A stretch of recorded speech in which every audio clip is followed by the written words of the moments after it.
Ipediang soba ya piparoki para jor sasi sen syaki sawayom. Kastep perngap jong kakatway dari ubenai ban riu usnem.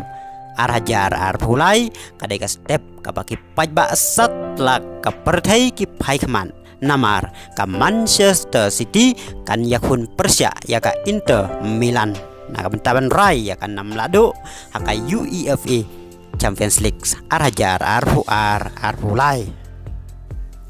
Hakine ki laisnem ka City ka deka way na ki tim ka baklan bor hakaba man la usnem ki pajba ki milanti bakan ra ya ka Champions League haka sin ka banangkong penban hausnem arhajar arpuway ka Chelsea ka lakhanglat ya ka City haka final hakaba ka Chelsea kalayo ra ya ka Champions League haka teka snem hausnem arhajar arpuar haduk ka minit ba prapo kundai jong ka jingya la kai semi final ka ba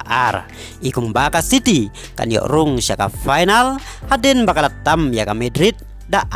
lanon penban ka Madrid kala tap like goal suaban kut ka jingya la kai ka bala penduk la sendon ya ka City ban yo rung syaka final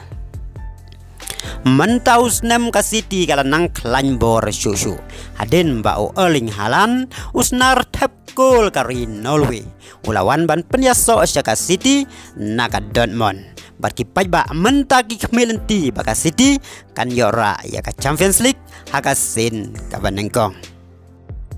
la ban penken mawang ni baka City kala yo ban ra ya ka Premier League bat ka FA Cup mentah kasamoy balada kayo ban ra saya ka Champions League kan dei ka khusnam ka balai na ka benta ka City haka bakan kelalong ru ka tim ka baar na England haden ka Manchester United ban job ya ka travel kumta ka Manchester City kadon kam satang ka way ka jingya la kai ban job na ka benta ban tau history kum ka tim ka baar na England ban job ya ka travel para lo kumno pi perkhat syapang kani hatu ka City menta ka kantikan la ban pelim ya ka Inter Milan ban yora ya ka 6 lado ha ka Champions League ban pau ya ki perkhat jong pi leng ba ki comments nginang pen bucu ya ki video syapang kani ka final hapedeng ka City Persia ya ka Inter